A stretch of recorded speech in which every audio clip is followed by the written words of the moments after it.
Hello, my name is Tamara Varella, and I am the Chief Manifest Officer for Manifest Business Consultants. And I'm going to be teaching today about the success in today's marketplace for the Led to Lead 2017 conference. It is both an honor and a pleasure to be able to give this information to women all over the world to help them lead in 2017. And I just want to take this time to thank Genesis for even considering me as a presenter. Before I get into the topic for today, I just want to make sure that you understand what we're going to be covering. So success in today's marketplace is really addressing the fact that the marketplace is constantly evolving. You need to be ahead of the wave to stay competitive in your industry. In some industries, and especially in technology, one day, in some 5 minutes, could cause a shift that could wipe away your ability to compete. So this is all about me showing you some of the strategies, opportunities, and technology for success in today's market. So for those who don't know me, again, my name is Tamara. This is one of my events that I have at the end of every year to get you ready for the next year. It's called the Business Strategy Plan for 2017, was the one that we just did last year. And they typically run in the winter months to get you ready for that starting January 1st with everything that you need. To follow me, I'm at iManifestNow on IG. On Facebook, you can follow me at Tamara and Varella. I just want to share a little bit about myself real quick. This is a quote about myself that a client said, that I'm a dream maker that takes your ideas and makes them life before your eyes. I help entrepreneurs, corporations, and nonprofits to manifest their dreams, ideas, and plans from point A to point profit. And those are just some of the publications we've been in. We are a full service firm, providing all the expertise and deliverables you need for success in today's market, all under one umbrella. So everything from coaching to your marketing, branding, your strategies, your systems and operations, all of that. Partial list of some of my clients, another list. These are lists of our services that we do, just to kind of give you an understanding of what I do so that you see that I do have the credibility in the marketplace to talk about this subject. So these are partial lists of our services, and it's done a couple of ways. Either we're paid to go in and do it for our clients, or it's done as a client coaching. And again, all that is predicated upon the person's budget. So to jump right into the curriculum, okay, to tell you guys exactly what this is all about. This is my personal definition of what success in the marketplace is in today's market. And it is the ability to seize the moment by providing a solution to an intense problem or to fulfill a strong desire to a specific target market in exchange for money and ultimately at a profit.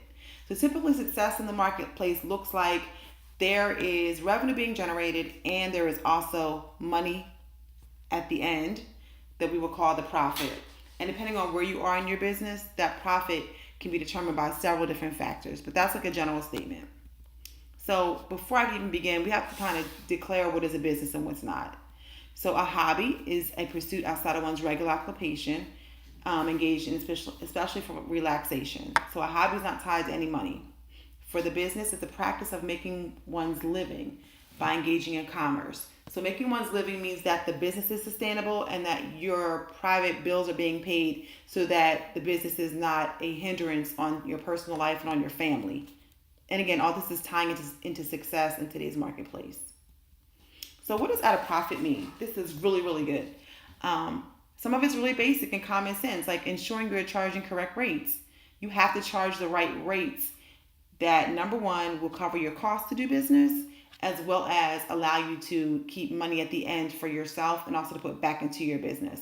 The other one is keeping expenses lower than revenue. That's kind of common sense.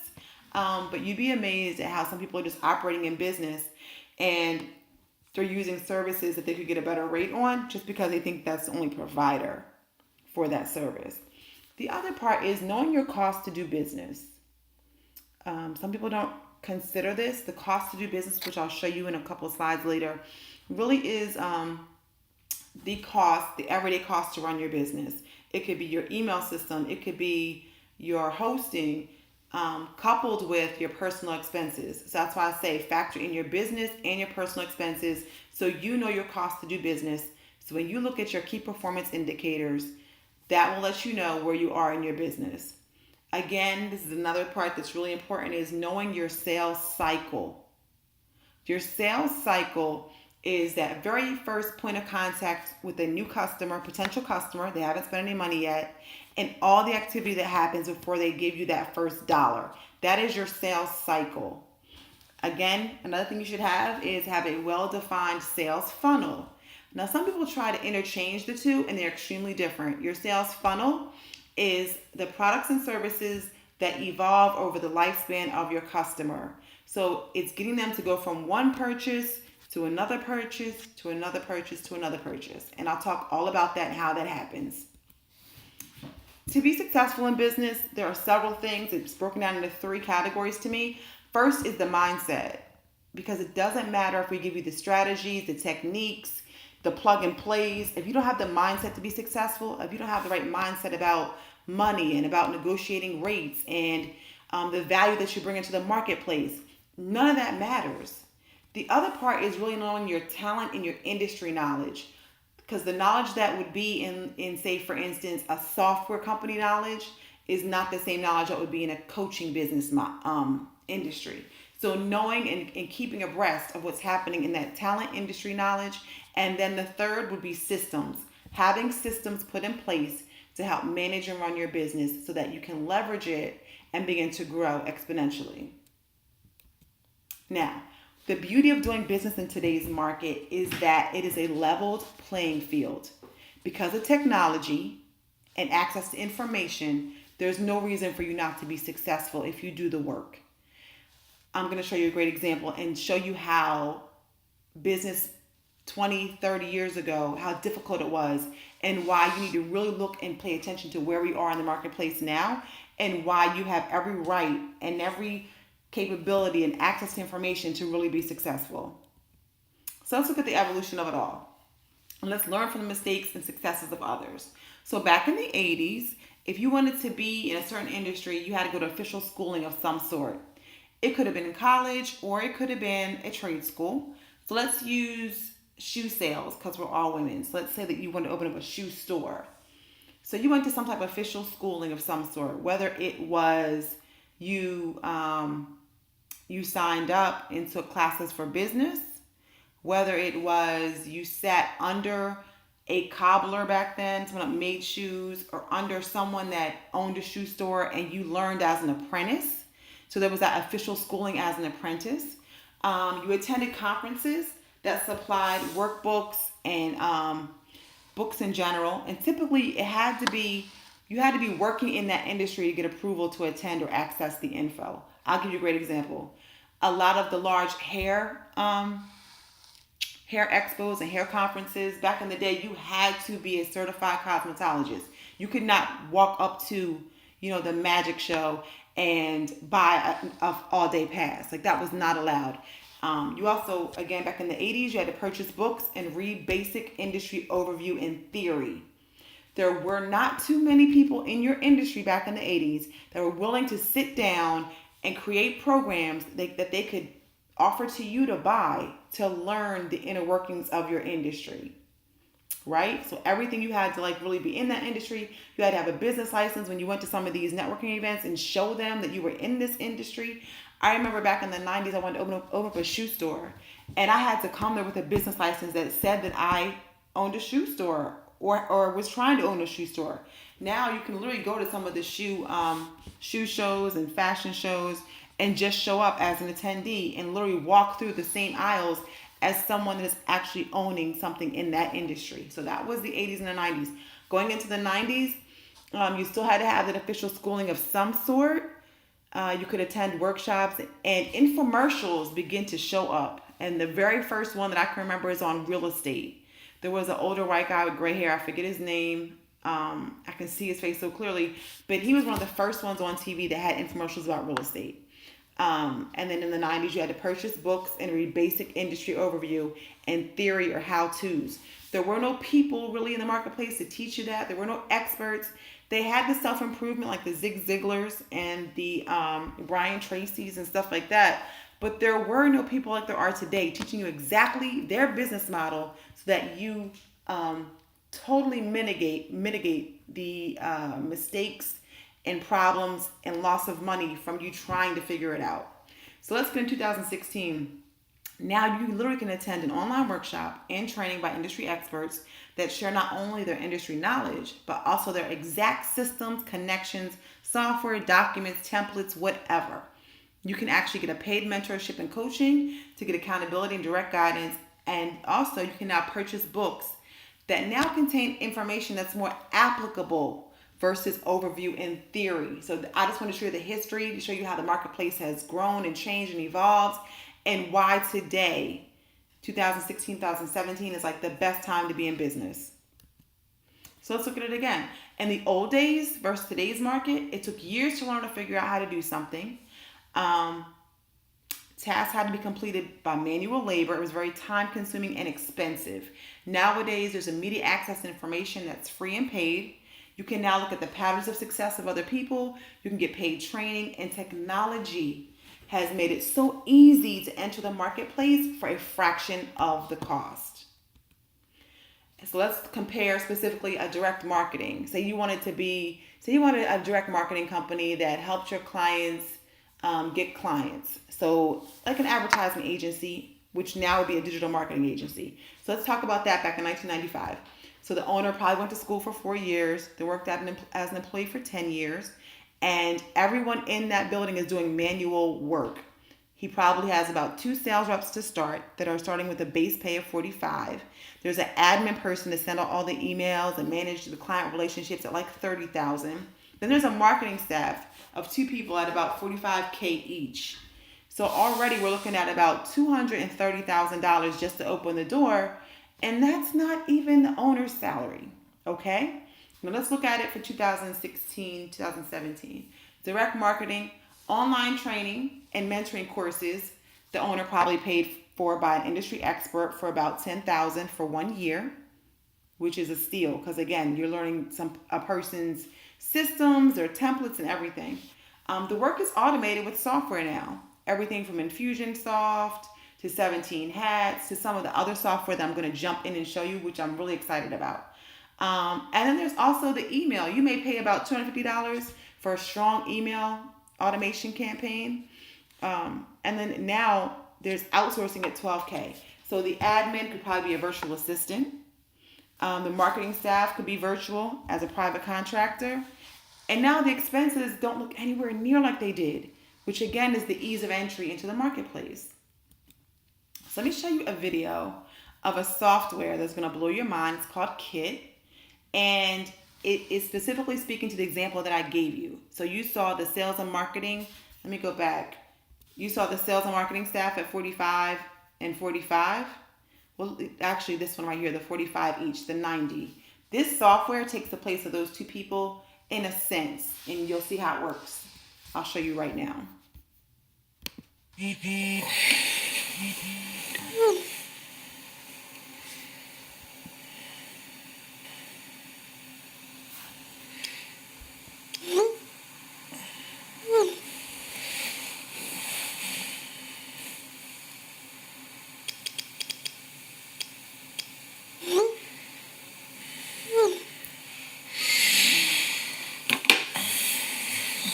Amazing. Absolutely amazing. So it uses artificial intelligence to create your sales forecast and also to create sales campaigns within your Shopify or any other type of software that you have. So literally, the artificial intelligence reaches out to you and asks you questions. Let me show you another example of that same software working for a different type of strategy.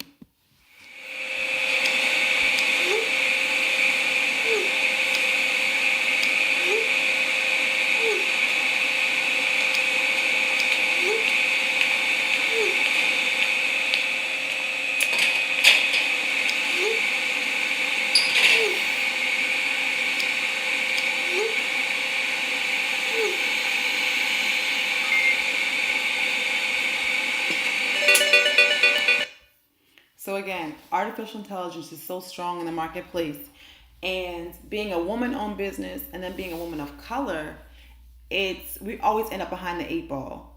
Like that software has been out for 3 years, and I would venture to say about 60% of you don't even know that software exists and never even seen that software before in your life. which is why I'm so passionate about getting this information about software out to women, and most importantly, women business owners, because it's little things like this that can help take our business to a whole nother level. Imagine paying a monthly fee for Kit versus paying someone, again, $12,000, $15,000 for the year, when here's Kit that's doing it literally virtually using artificial intelligence. So speaking of artificial intelligence, I'm going to show you another one, which you may have already heard about. It's a web design software that automates the whole process using virtual intelligence to build websites. You may have seen this one, but just in case, I just want to show you this one as well. Your website is your own corner of the internet, a place to call home. For your business, your portfolio, your hobby, your own space to say what you want to say. There are plenty of ways to get a website, but a template isn't for you. A Facebook page isn't for you. Your site should reflect who you are, and it should look good doing it. Sure, you could build one yourself, but designing, developing, dragging, and dropping, these are all full-time jobs. Wouldn't it be better if you could just do what you care about and have all that other stuff just happen? Wouldn't it be better if websites just made themselves? Now they do. It's called the grid. No templates, no coding, no walled gardens. Just tell the grid what you want, and it uses artificial intelligence to build a tailor-made home for your content. Need your site to look professional? Done. Or maybe it should look a little more casual. Easy. Then tell the grid what you want to do. Looking for more customers, more followers, higher sales? Just make your selection, and your site will be optimized for that purpose. Need more content? Capture and post anything from anywhere on the web with a single click. And here's the thing, your site will evolve as you add more to it. The layout adapts to your content. Images are cropped and color corrected for maximum impact. The design adjusts to look good on every browser and every device, automatically. It's as easy as that. Actually, it's incredibly complicated, but the grid figures it out so you don't have to. And when each of us has our own corner of the web, a space that is uniquely ours, that's the start of a more beautiful internet. Content is power. Power your content on the grid. Wow, right? So if you've never seen that, I know you're blown away at the fact that science and technology is that far advanced that artificial intelligence is being used in the marketplace on a daily basis. And those are some of the things I want to share with you. So let's jump right into what doing real business is so that we can get to the part of success in the marketplace. So I'm going to run through some of this stuff really quick just because I have a lot to cover in a short period of time.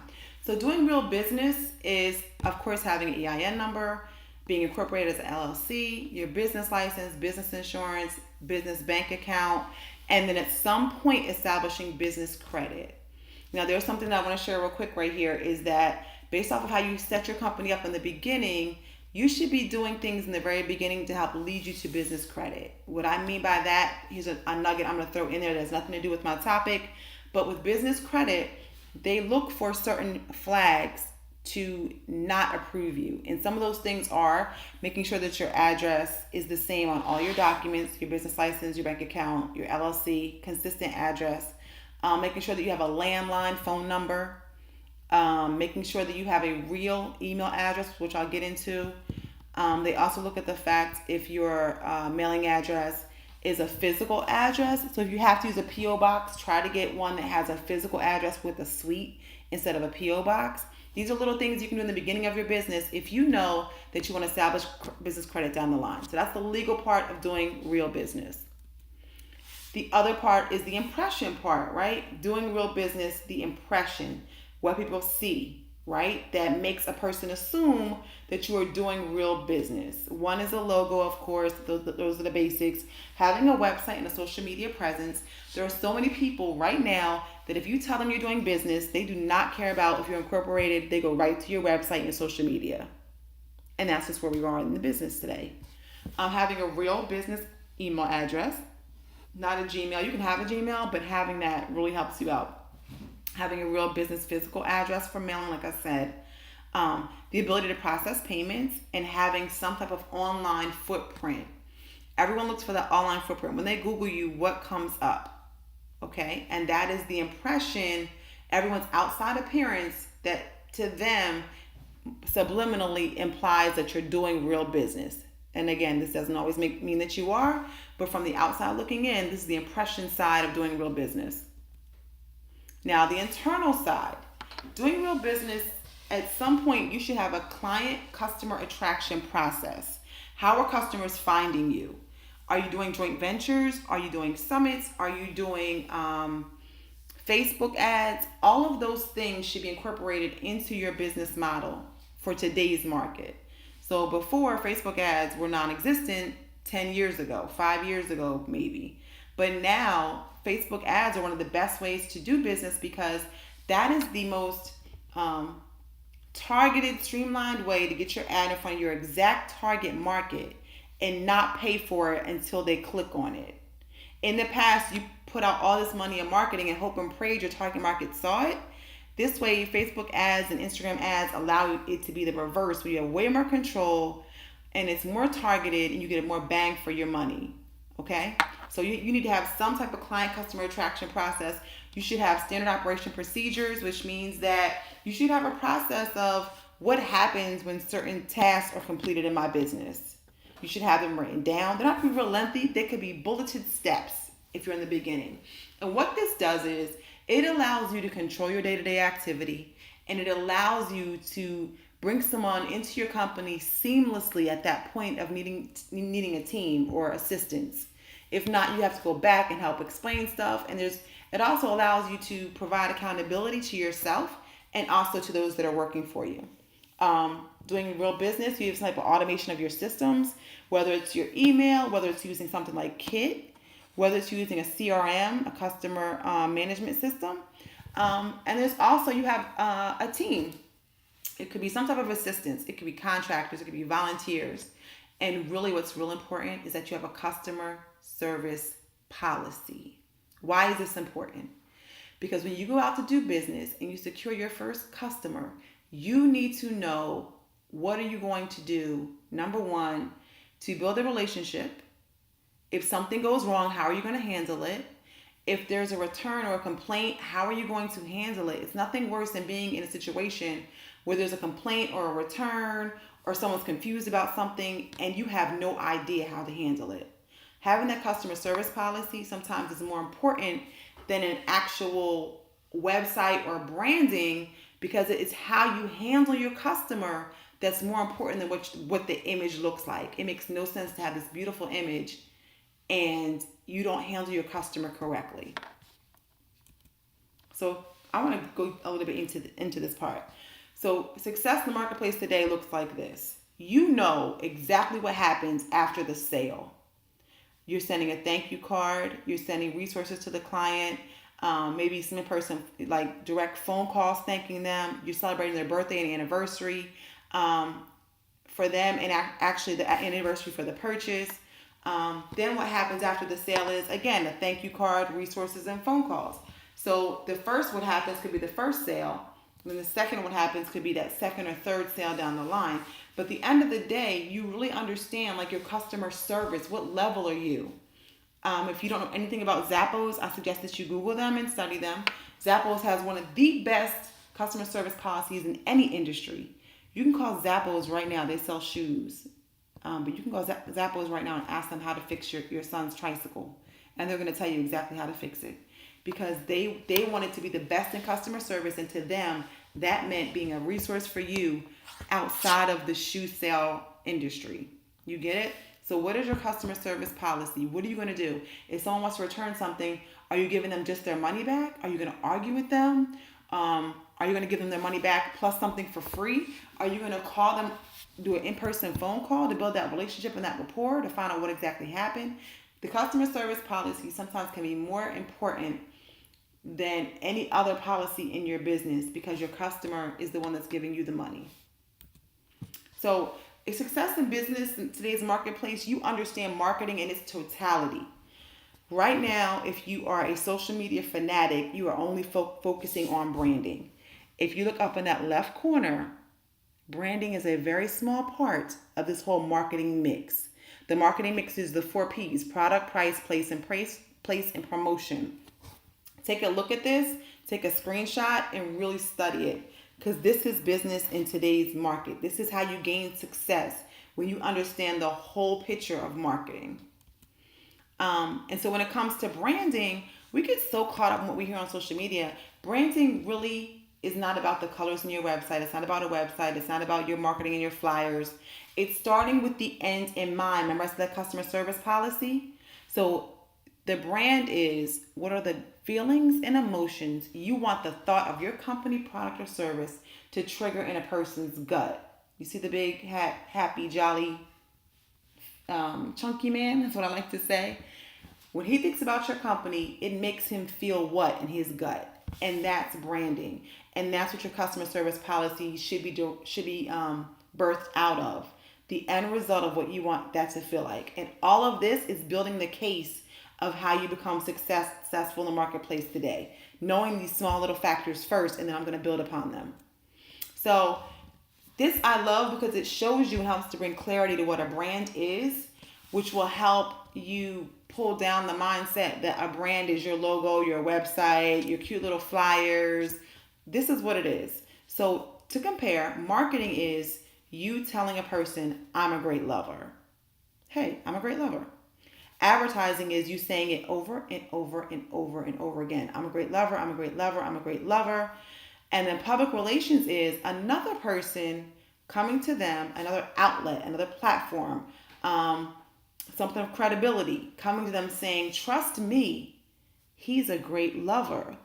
Branding is when your customer turns around and tells you that I understand you're a great lover. That is branding. And how they tell you that message is when they come back to you for services, when they share your services with other people, when they refer you business. That is the heart, the movement, and the foundation of what branding is.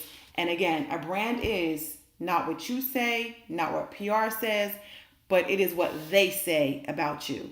Okay? So I just want to bring that to light because it's going to help you in the long run. So the other part of doing real business is doing real client attraction, having a set purpose in how you do things. Now the two at the bottom, everyone knows about, right? The tagline and 30-second pitch, a mission and a vision statement. You need all those things to articulate what you do clearly. Customers, I'm going up. Customer service policy, I just went over that. The customer sales funnel is very important. Like I told you, the customer sales funnel are all the products, services, opportunities for you to earn additional revenue from the same person. It's building that long-term money funnel down the line. Your customer sales cycle is the process, steps, and strategies that take place, and tasks that take place to take a person from the first point of contact to a paid customer. And then a customer avatar is your perfect customer on a piece of paper. And I'm going to show you that right now. Customer avatar. So I use digital marketers customer avatar because this is beautiful. I love how they do it. So you would create this, talk about your goals and values for your specific target market, the source where they get their source of information, so you know how to have a conversation with them, where you should advertise, things that you should post about. In the middle is like basic information about them, level of college, where they live, if they have any children. Their challenges and pain points you want to know, because those are the solutions that you want to solve for your client or the person buying your product. What are the challenges that relate to your product or service? What are the pain points that relate to your product or service? Objections. This is very important. If you find yourself fearful of having a sales conversation, this part's going to be your most important. Figuring out your objections to the sales cycle and that person's role in the sales purchase process. So for instance, if you're selling business to business, the person that you have to call and have a conversation with may not be the deciding factor for how you get to receiving payment for your services. And you need to know that, because you may have to pitch to one person, but pull 4 or 5 other people in and have a very different conversation with them and make sure that you meet whatever it is that they need to say yes to your services and yes to your deal. You get it? So let's jump into the customer sales funnel. So again, it is easier and less expensive to obtain multiple purchases from one customer than to obtain the first purchase from a new customer. So if you have one, it's easier to get one person to spend $1 with you than to go out and find another person to spend that same dollar. So this is the development of a customer relationship. The first step is that you communicate a need, and the trust to fulfill that need. And you do that by your posting, your information on your website, your testimonials, the logos of people that have used you.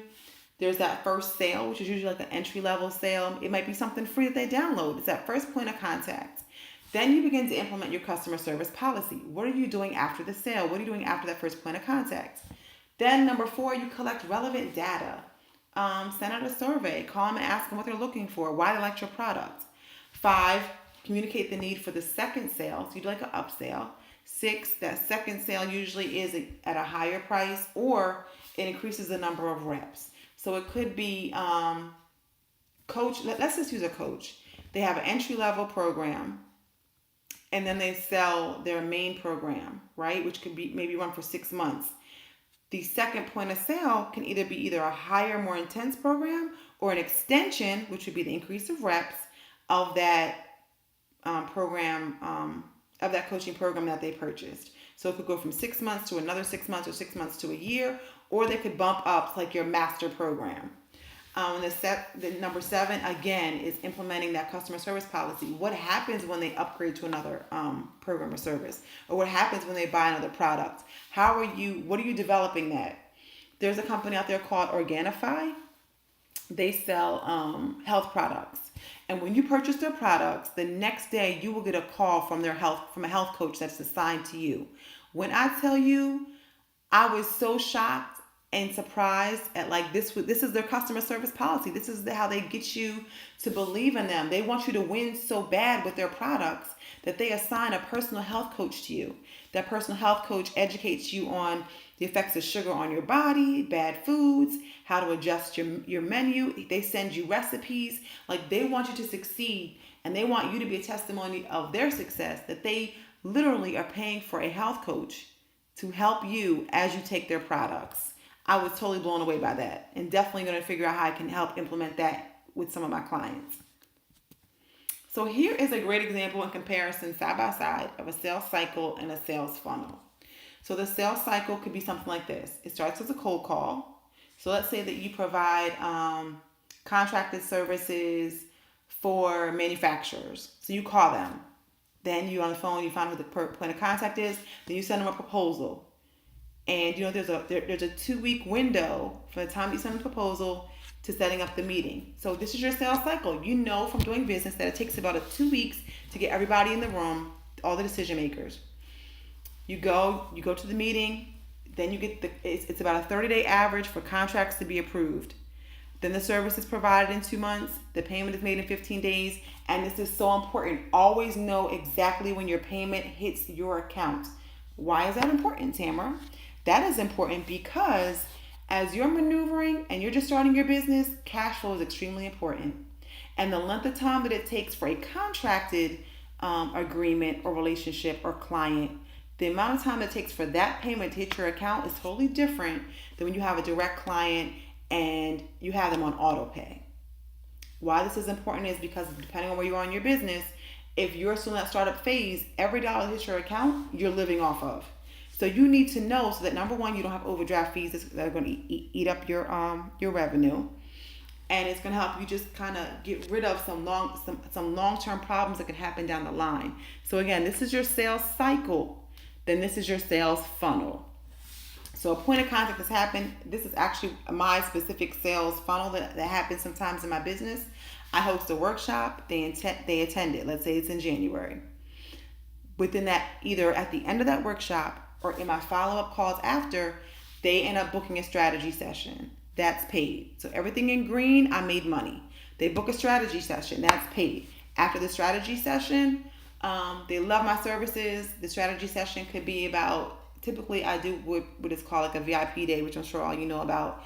I'm with that person in person for 3 to 5 hours. We go over every single detail of what they're trying to do. I go back and create a plan of action, and then they're like, okay, you know what? I can do the plan of action, but I'm going to need accountability. I'm going to need coaching. Then they pay me another fee for coaching. That coaching lasts about 6 months.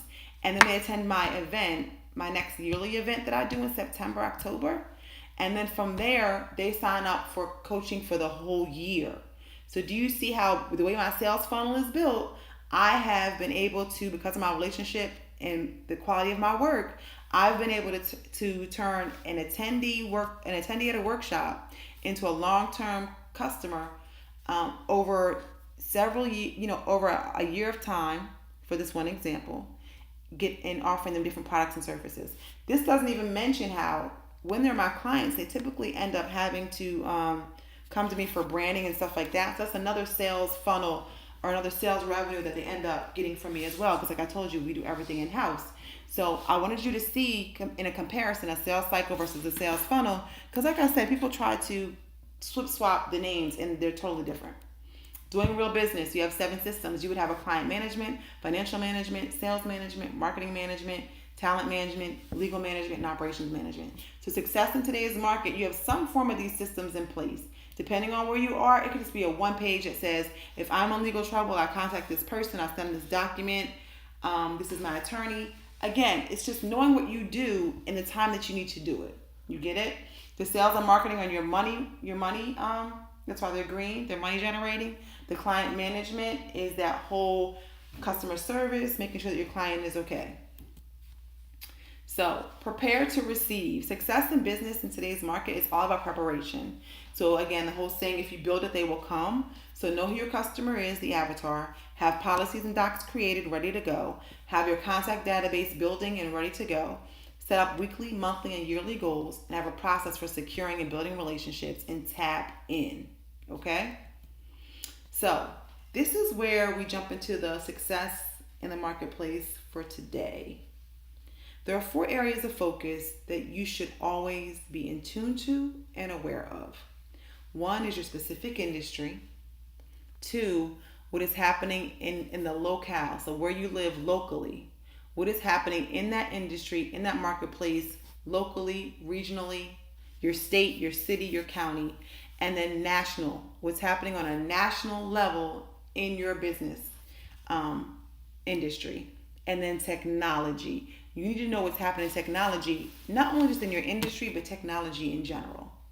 Like there's software that is specific for your industry, but Facebook, social media, online, Google, YouTube would be more of the holistic technology. And you need to be aware of both of those. So let's talk specific industry. For your specific industry, you need to be aware of the licenses requirements, the trends, any new accreditations, the changes of features and products. So let me talk to you about that real quick. So let's use the coaching industry. When coaching really took off about maybe 10 years ago, it was one-on-one coaching. It was a lot of in-person coaching. People had time. And then as time grew and it began to blow, people realized that they couldn't make enough money on the one-on-one coaching, so they had to devise something else. And then software came out. So now what you see is people are doubling their time and tripling their revenue because the old business model for their specific industry was one-on-one coaching. But now they're able to do group coaching because of Skype and Zoom. They're able to do have all their curriculum, what they teach online, so they're not reteaching things over and over again. So they just send modules out and say, hey, learn this module of me teaching this. So those are little ways that your specific industry and the features of products have changed. So like if you're still doing the old business model of doing one-on-one coaching, there's no way you're going to compete with someone that has all of those other additional products and services that the consumer is seeing as a qualification to be a leader in that industry. Do you get what I'm saying? So your customer, because they're looking for services and products, your customer is learning the industry, and there's certain indicators to them of the features and products of your products that's going to help them set you apart from the competition. So you want to make sure that you understand what are the features of your product and service for your specific industry and today in this moment in time. Locale. So depending on where you do business, there's regulations and requirements that you have to meet. There's trends that are going on, and there's sales opportunities that may be opening up, and you need to be aware and attuned to all of that. How you do that is you need to be tied into your local business magazines that come out and newspapers. You need to be tied into your local news stations. You need to be tied into Department of Commerce, Department of Labor, all your state organizations. All those people release information. and they're going to tell you what's going on in the business place. Find out who the industry leaders are in your area and follow them. Link up with them and learn and see what's happening so you can be in a position to take advantage. On a national level, you need to find what the trends are and the sales opportunities. Again, success is leaving clues like crazy. There's all kinds of people in every industry that you can Google and watch and see what their next moves are and how they got to where they are. So you want to look on a national level for someone in your industry that is an expert that you can follow and that you can maybe get their newsletter. If you're in a certain industry and they have groups or organizations you can join and they will let you know the changes and the trends, get on their newsletter, attend their conferences. These are all your 4 areas of focus for how you can be a forerunner in the industry. Because once that news hits, once that groundbreaking information, that great software hits, you be the first to implement it. So it's all about finding out the information, finding the trends, finding the solution, and you implement as quick as possible so that you can be ahead of the game. I'll give you a great example. Living in Delaware, Delaware itself is typically 10 to 12 years behind in business and especially in the nonprofit world. So a person, if they want to be successful, could look at the best practices in Chicago, in New York, in Atlanta, and bring them to Delaware and change the market, all because our local market is so behind. But if we look at national trends, we can bring them here and be a game changer at like a flip of a light. Like it's really insane how we have access to information all over the world. And if we get it at the right time and implement it, we become the game changer in our specific industry, in our local community, or even online in our online community. Hope this is helping you. The other part is software, technology. Under technology, you have software, you have Google, and then you have hardware, and then you have automation. Software is like the software you can use that will help you run your business, manage your business, market your business. Google, I separate by itself because Google is a powerhouse in that they can release a change in how they on how they judge websites or how they gauge views and how they report all of that to Google Webmaster, which would affect how your website is listed. It would affect your search engines. It would affect so many things. So you need to be ahead and figure out what the changes are with Google. Your hardware is your actual computers, making sure you're staying up to date with the type of computers you use. Your phones, that's your hardware. Automation is really tied into the software, Google, or hardware that you could all use for automation, to automate your business and automate your relationships and automate the growth of your business and how you're managing success in the marketplace. So here's some things, again, that you can use to help you get the information to be ahead of your industry and your marketplace in those 4 areas of focus. If you do not use Google Alerts, please write this down and get online now and figure this out.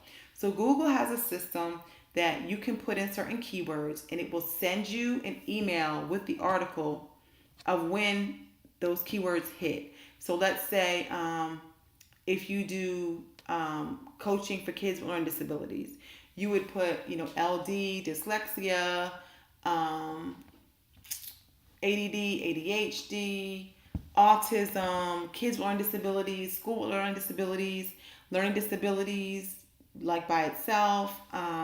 So all the keywords that are applicable to what you do, you put them in Google Alerts.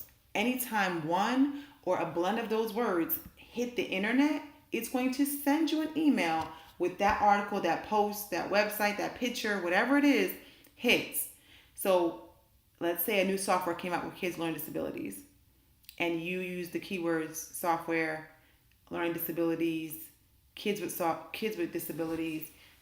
You're going to get an email as soon as that article hits or that data hits Google, and you're going to be able to see whatever it is, and you could be one of the first in your industry to write about it, to share it, to post it, and all that's going to bring you credibility in the marketplace and help you be successful in today's market. Again, following national experts and those in your field that have already proven to be trailblazers, getting publications and membership groups, and then your local and national government officials will also, government officials and agencies will also help you to be ahead. So these four you should use to help you manage and be ahead of the information and knowledge in those four areas of focus that we went over. Having teams is another way of success in the marketplace. Hustle is not the goal. Hustle is a starting point. So I just want to show you like the whole thing about hustling. So take a screenshot of this. I talk about the time, the money, the work is done by you in the hustle phase, you and others. In the leverage phase, it's automated. This is success in the green is showing success in the marketplace. Your time is of abundance. You're doing legal. Everything's done legally. You're paying taxes. You have several months of expenses in the bank. The work is automated. Your workflow is that you're making money while you sleep, and the opportunities are systematic. And the hustle, you're taking any and all because you have no chill button. You just have to take whatever comes your way because you need the money. When it comes to pricing, when you're in the hustle phase, you're pricing off of what you need to make that day, right? And the scale up, your pricing is based off of your credibility now in your marketplace. You can charge a little more. And the leverage, you're charging what you feel like charging because it's based on your credibility and your demand in the marketplace, and it's covering your business expenses and your staffing salary. So make a screenshot of that. Here's another software that I think you would really like to help manage your CRM, and this is 17 Hats. It helps to manage your customers. Like I just took some screenshots of it so you could see it. So this is what you get when you first log on. This is your contact page, so you're able to see, like, for that contact, Hugh Morris, any emails between you and that person, so you don't have to search in Gmail anymore, your other email. Every email between you and that person is right there. Any notes, if you look to the left, that's your workflow. And so it shows you like the system, the actual task that you went through, your system, your operation procedure for Hugh when he purchased your wedding package, if that makes sense. So all those green checks, or you send him the questionnaire, you send him a quote, he got an invoice and a contract, and it automates all of that. So again, this is a bigger picture of it. This is 17 Hats. There's a couple of them out there. You can sign contracts, you can do questionnaires, quotes, and again, all this is automated, but I just wanted to show you. So I want to make sure that you understand the most valuable asset in your business. You can know how to leverage that for success in the marketplace. So the most valuable asset in your business is actually your data. Your customer information is the most valuable asset. It's not your computers, it's not your products, it's not, the building that you're using. The most valuable asset is going to be the customer data that you keep. So again, please make sure that you remember that and that you're collecting data, whether it's their contact information, their buying habits. It's software out there where you can track their buying habits and send them things based off of what they just purchased. Remember I talked about at a profit? These are all the things that, again, that will help you be at a profit. And the reason why I'm bringing this up is because people don't understand. They talk about profit, they talk about money, they talk about making $1 million. But at some point in your business, especially when you begin to grow and experience success in today's market, you're going to find yourself in a profit quandary. That profit quandary is going to be this. You're finally going to start reaching your money goals, but if you don't have the systems in place and haven't put something in place based off of your advice from your accountant, you could lose all of your profit. Let me give you a great example. I have a girlfriend that finally reached her goal of making $1 million, and she shared this story, and it totally changed my life. She said that she made $1 million, let's say within a 6-month process. By the time it was time for her to pay her taxes, she had to pay almost $400,000 out in taxes because she wasn't set up properly with her LLC and how she paid taxes. So you want to make sure that you don't ever find yourself in a profit quandary where, a great opportunity could come where you make all this money. Not that it wasn't expected, you just didn't have the systems in place to receive it and to allocate it correctly, doing real business. Not operating as a private contractor, not getting a 1099, but operating as a business. There's a certain way that you funnel money so that you can avoid the profit quandary. And I always want to make sure that people that are trying to be successful in the marketplace understand this. Because when you understand this process, you will then begin to see that your goal should never be to make $1 million. Because if you make $1 million and have to pay back $600,000 or $700,000 in taxes, what was the point? So the goal is to make whatever amount you want to make, but keep as much as you can because you're using savvy tax strategies. So sit down with your accountant, figure out what that transition looks like when you begin to make, money that takes you into a different tax bracket. How are you going to allocate those funds so that success in today's market doesn't become more of a hindrance to you. And people do not like to talk about this, and they don't talk about it because it's one of the things that people try to. This is how you know when someone really has made $1 million, because they're going to talk about this because they don't want anybody to ever have to deal with that again. Like you want to stop someone from experiencing the pain and anguish of putting out $600,000 in cash. You get it? Okay. So here's something else about technology that I want you guys to get and understand about technology and software. So back in the day, because now we're in 2017, back in the day when you did your vision board, you wrote it on a piece of paper, but you never could see it. Like you saw it when you were in your room, but nowadays you need to keep your vision before you. So because technology is so great, I literally put my vision board on my screensaver. This is my vision board for last year. And these are some of the things that I wanted to achieve in 2016, which I did. So when I do a money goal, at the beginning of the year, I'm gonna tell you how it works. My money goal at that time was to make $20,000 for the year. This is how I build myself up to my goals. Then I usually make that way before the year is up, of course. Like probably for this year, I probably made it like in a matter of a month or 2 months. So then I go, okay, I want to go from 20K for the year to 20K in a month. Then I go 20K in a month to 20K in a week. 20K in a week to 20K in a day. And literally, I watched that happen to me for 2016. By the time 2017 came, my goal was 42. And I literally did it in a year. My yearly goal was met that first month. Then I did a contract where I made that amount of money in a day, 42 in a day. So I had to start doubling up. But that's how I let my money goal grow. So that's just like something you could do. But again, the way we have technology, you can have your vision board right in front of you all the time.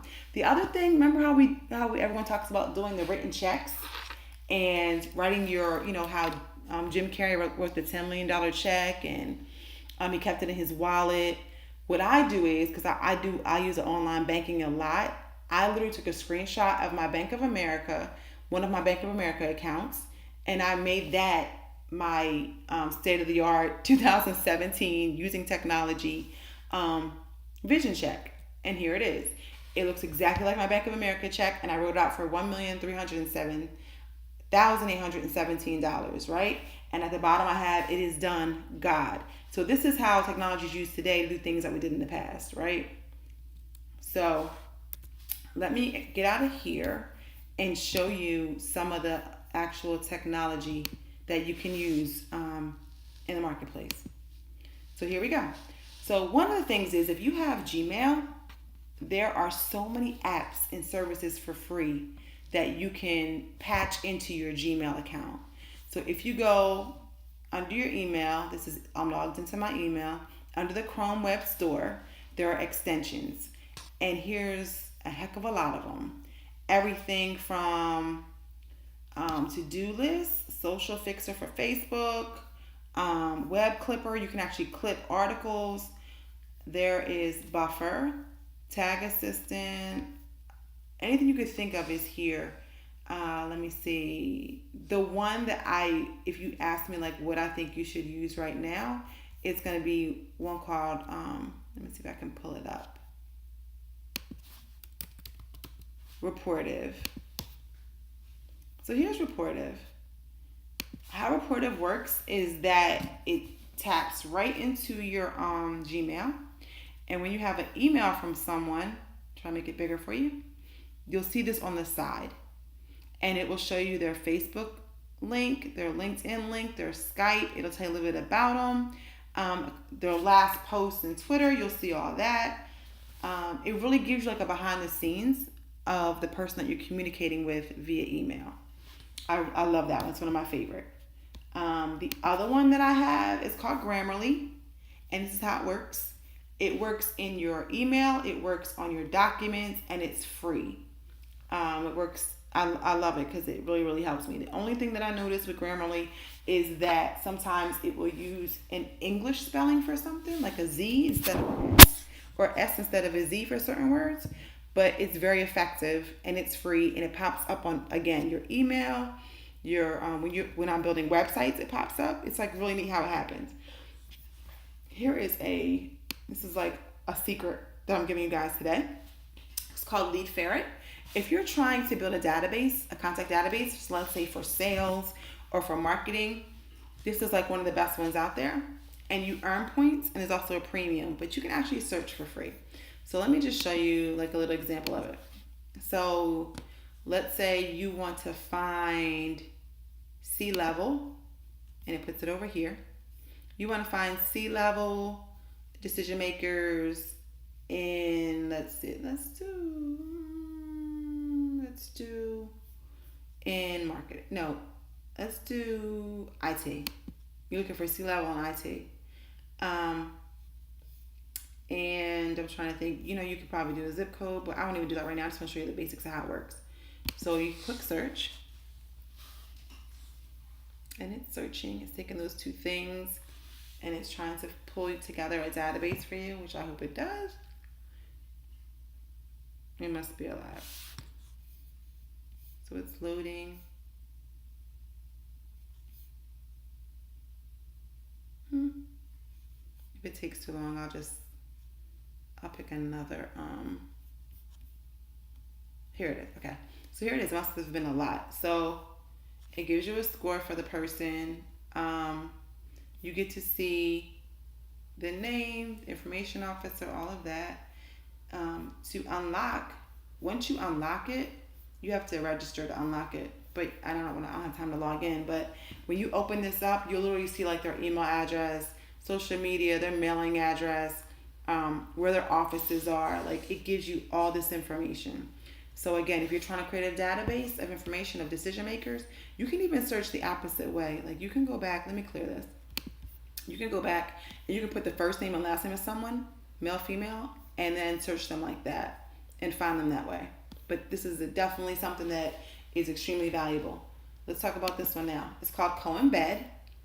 And for this one, you know how we take the videos, like a video that Oprah may have done, or a video that Steve Harvey may have done, or a video, let's say that you're a health expert and you share like one of the health experts videos from Instagram.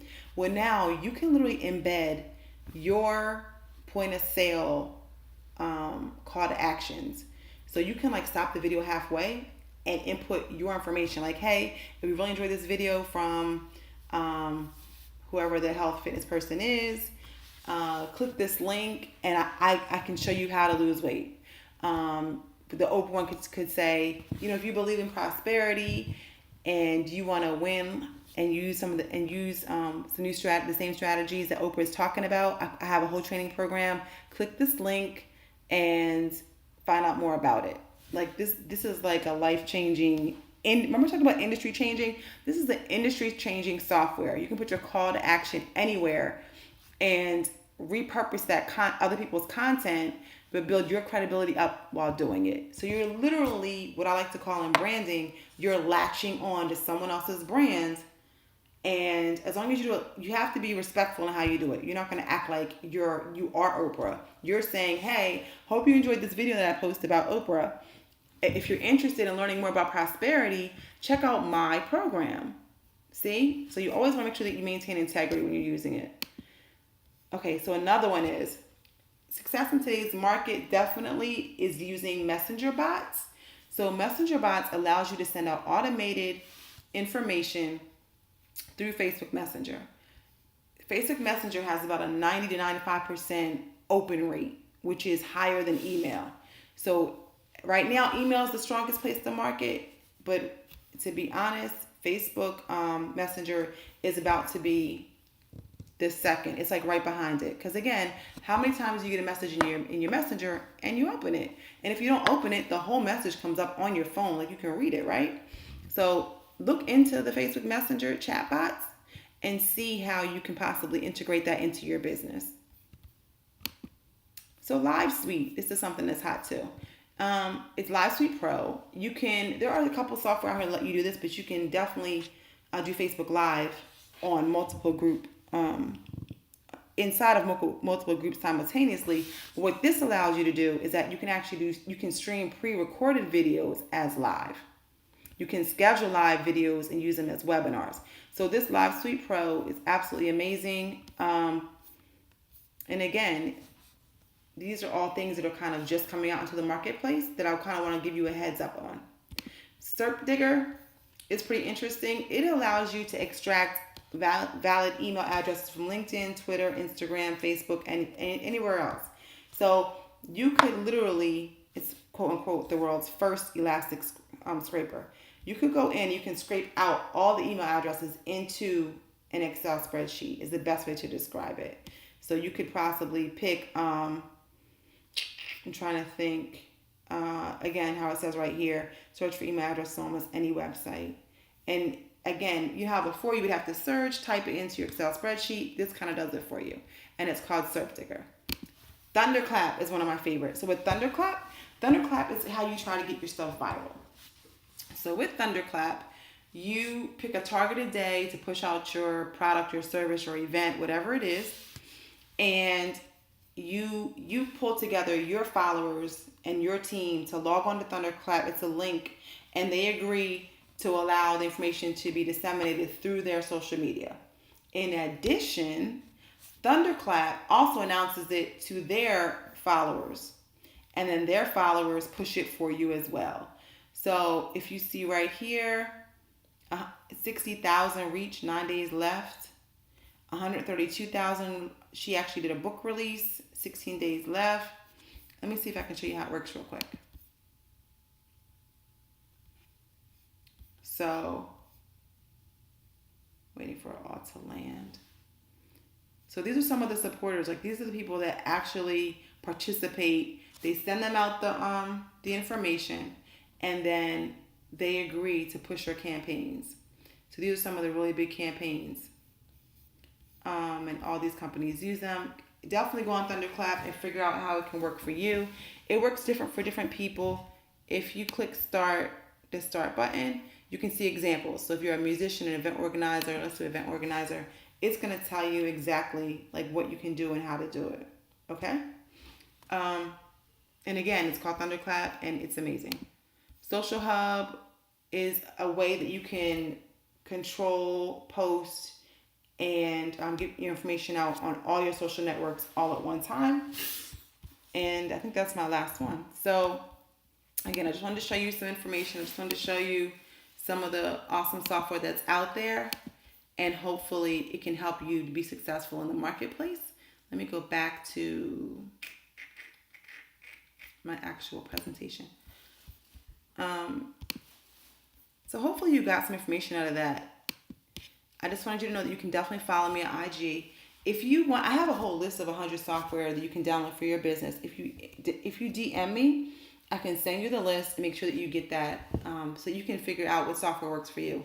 But like I said, if you want to be successful in the workplace, you really should, again, do those 4 things that I said.